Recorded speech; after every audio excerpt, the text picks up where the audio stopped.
మిత్రులందరికీ నమస్కారం. అయితే ఈరోజు రామోజీ గ్రూప్ సంస్థల యొక్క అధినేత మరి ఒక మీడియా దిగ్గజం రామోజీరావు గారు అస్తమయ అయినటువంటి నేపథ్యంలో వారి గురించి ఒక రెండు మాటలు మాట్లాడుకోవడం అనేటువంటిది. చాలామంది రామోజీరావు గారు ఒక వ్యక్తి కాదు, ఒక శక్తి అని సంబోధిస్తున్నారు. అంటే ఈరోజు ఉభయ తెలుగు రాష్ట్రాల్లో రామోజీరావు పేరు వినని వాళ్ళు, ఈనాడు పేపరు అనేటువంటి తెలియని వాళ్ళు లేరంటే అతిశయోక్తి కాదు. మొత్తం దేశంలోనే మరి ఒక మీడియా దిగ్గజం లాంటి వాళ్ళు, మరి అఖిల భారత స్థాయిలో కూడా ఎడిటర్స్ గిల్ట్కు కూడా ఒకసారి చైర్మన్గా ఉన్నటువంటి వ్యక్తి. మొత్తం దేశ విదేశాల్లో కూడా మరి రామోజీరావు పేరు ప్రఖ్యాతులు అనేటువంటివి. అయితే ఈ సందర్భంగా ఏంటంటే ముందుగా ఒక విషయము మనము తెలుసుకోవాలి. ఏంటంటే మన దివంగత రాష్ట్రపతి ఏపీజే అబ్దుల్ కలాం గారు ఏమన్నారంటే, ఒక వ్యక్తి యొక్క జననం సాధారణం కావచ్చు, కానీ మరణం మాత్రము చరిత్ర సృష్టించాలి అని చెప్పడం జరిగింది. అది ఈరోజు నాకు గుర్తుకొచ్చింది. ఆ మాట నాకు గుర్తుకొచ్చి మరి రామోజీరావు గురించి ఆయన ఒక వ్యక్తి కాదు, ఒక శక్తి అనేటువంటిది తెలియజేయడానికి కొన్ని వారు స్థాపించినటువంటి సంస్థలు, అంటే ఇది చూసిన తర్వాత నాకు నిజంగా ఒక వ్యక్తి, ఒక సామాన్యమైనటువంటి వ్యక్తి, ఒక పేద రైతు కుటుంబంలో జన్మించినటువంటి వ్యక్తి మరి ఇంత సామ్రాజ్యాన్ని స్థాపించగలడా, ఇంత సామ్రాజ్యాన్ని ఏలగలడా, మరి ఇంతటి వ్యాపారము ఇన్ని పనులు చేయగలడా అనేటువంటి సందేహము రావడం సహజం.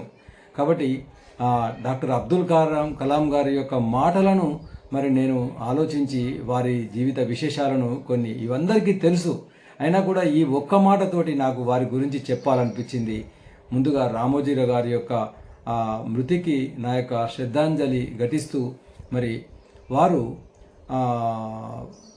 వారి దేశానికి చేసినటువంటి సేవలకు గుర్తుగా మరి 2016 సంవత్సరంలో కేంద్ర ప్రభుత్వము దేశ అత్యున్నత పురస్కారమైనటువంటి పద్మ విభూషణ్ కూడా ఇవ్వడం జరిగింది. అవే కాకుండా దేశంలోని అనేక రకాలటువంటి సంస్థలు, మరి ఫిల్మ్ఫేర్ అవార్డులు కానివ్వండి, విశ్వవిద్యాలయాలు డాక్టరేట్లు కానివ్వండి, అవన్నీ కూడా ఎన్నో రకాలటువంటి అవార్డులు, రివార్డులు కోకొల్లలుగా వారికి రావడం జరిగింది. అది వేరే విషయం అనుకోండి. అయితే వారి జీవితం మొదటిసారి మార్గదర్శి అనేటువంటి చిట్ ఫండ్ రూపంలో ఒక చిన్న వ్యాపారం రూపంలో వారు తన యొక్క జీవిత ప్రస్థానాన్ని ప్రారంభించడం జరిగింది. తర్వాత మీడియా రంగంలోకి దిగడం జరిగింది. మీడియా లోపల ఇటు ప్రింట్ మీడియా, అటు ఎలక్ట్రానిక్ మీడియా రెండు రంగాల్లో కూడా తనదైన శైలితోటి ముందుకు వెళ్ళడం జరిగింది. ఈనాడు పేపర్ అంటే అది చిన్న విషయం కాదు.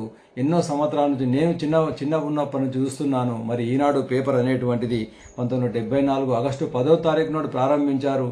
నెక్స్ట్ 2 నెలల లోపల మరి 50 సంవత్సరాలు పూర్తి చేసుకునేది ఉండే. మరి ఈ యొక్క 50 సంవత్సరాల ఉత్సవం పూర్తి కాకుండానే వారు అస్తమించడం జరిగింది. అది వేరే విషయం అనుకోండి. అయితే ఇటు ప్రింటింగ్ రంగం లోపల ఈనాడు పేపర్ను మరి అత్యున్నత స్థాయికి తీసుకెళ్లడం జరిగింది. అదేవిధంగా ఎలక్ట్రానిక్ మీడియా లోపల ఈటీవీ అనేటువంటిది మనకు తెలుసు. ఈటీవీ 1900 మరి అన్ని భాషల్లో కూడా ఈటీవీని దాదాపు దేశంలోని అన్ని భాషల్లో కూడా వారు తీసుకురావడం అనేటువంటి జరిగింది. ఈటీవీ లోపల అనేక రకాలటువంటి కార్యక్రమాలు, పాడుతా తీయగా కావచ్చివ్వండి, భాగవతము, రామాయణము, చిన్నపిల్లల కథలు కానివ్వండి, ముఖ్యంగా ఈరోజు ప్రతిరోజు కూడా 9 గంటలకు మనందరినీ కట్టి పడేసేవంటి ఏంటంటే ఈటీవీ 9 PM న్యూస్ అనేటువంటిది. ఖచ్చితంగా అది అరగంట పాటు ఆ న్యూస్ అందరినీ కూడా ఆకర్షించేటువంటిది. అదేవిధంగా సినిమా రంగంలో కూడా వారు తనదైన శైలితోటి ఉషా కిరణ్ మూవీస్ లోపల మరి సుమారు 90 సినిమాలను వారు నిర్మించడం జరిగింది. వారు సినిమాలు కూడా అంటే సినిమా రంగంలో కూడా ఒక తనదైన శైలితో కూడా వెళ్ళడం జరిగింది. ఆదిత్య అనేటువంటిది ఒక సంస్థను స్థాపించారు. కళాంజలి షాపింగ్ రంగంలో కూడా కళాంజలి సంస్థను కూడా ₹1,00,00,000. అదేవిధంగా పర్యాటక రంగానికి విషయానికి వచ్చినట్టయితే ఈ రామోజీ ఫిల్మ్ సిటీ అయితే హైదరాబాద్లో నిర్మించడం జరిగిందో అది దేశ విదేశాల్లో ప్రపంచంలోనే ఒక అతిపెద్ద మరి ఫిల్మ్ సిటీగా రూపుదిద్దుకోవడం అనేటువంటిది జరిగింది. అదేవిధంగా విశాఖపట్నంలో డాల్ఫిన్స్ హోటల్ కూడా స్థాపించారు, అంటే హోటల్ రంగంలో కూడా. అదేవిధంగా మనందరికీ తెలుసు ప్రియా పచ్చళ్ళు, మరి అందరికీ నోరూరించేటువంటి దేశ విదేశాల్లో కూడా ఇంత పెద్ద ప్రియా పచ్చళ్ళు అనేటువంటి ప్రియా ఫుడ్స్ పేరుతోటి మరి పచ్చళ్ళు మనందరికీ సుపరిచితమే. మరి అదేవిధంగా మయూరి డిస్ట్రిబ్యూటర్స్, అంటే సినీ రంగం లోపల మయూరి డిస్ట్రిబ్యూటర్స్ అనేటువంటి సంస్థను కూడా స్థాపించారు. ముఖ్యంగా ఈనాడు జర్నలిజం స్కూలు స్థాపించి వేల మంది జర్నలిస్టులకు శిక్షణ ఇవ్వడం జరిగింది. ఈరోజు ఎంతోమంది ప్రింట్ మీడియాలో, ఎలక్ట్రానిక్ మీడియాలో అనేక రంగాల్లో మరి జర్నలిస్టులుగా పేరు ప్రఖ్యాతి ఉన్నటువంటి వాళ్ళందరూ కూడా ఎంతోమంది రామోజీ యొక్క ఈ యొక్క జర్నలిజం స్కూల్లో చదివినటువంటి వారే.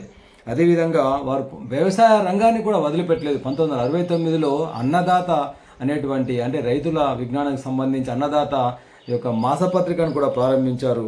ఈ విధంగా తన సంస్థల ద్వారా వేలాది మందికి మరి ఈ విధంగా ఈ వ్యాపారం చేయడమే కాదు, ఈ యొక్క మీడియా రంగంలోని తనదైన శైలిలో ముందుకెళ్లడమే కాదు, ఈ సంస్థల రూపేణ ఈ సంస్థల లోపల వేలాది మందికి కూడా పరోక్షంగా ప్రత్యక్షంగా ఉపాధిని కూడా కల్పించడం అనేటువంటిది. అంటే ఎందరో కుటుంబాల లోపల మరి వారి జీవితాల్లో దీపాలు వెలిగించినటువంటి వ్యక్తి. వారి మృతి దేశానికి తీరని లోటు. కాబట్టి వారి యొక్క చరిత్రను సృష్టించారు అని చెప్పవచ్చు. మన యొక్క దివంగత రాష్ట్రపతి అబ్దుల్ కలాం గారి మాటల లోపల వారికి మరొకసారి నివాళి పుష్పాంజలి ఘటిస్తూ జై శ్రీరామ్, జై హింద్, జై భారత్.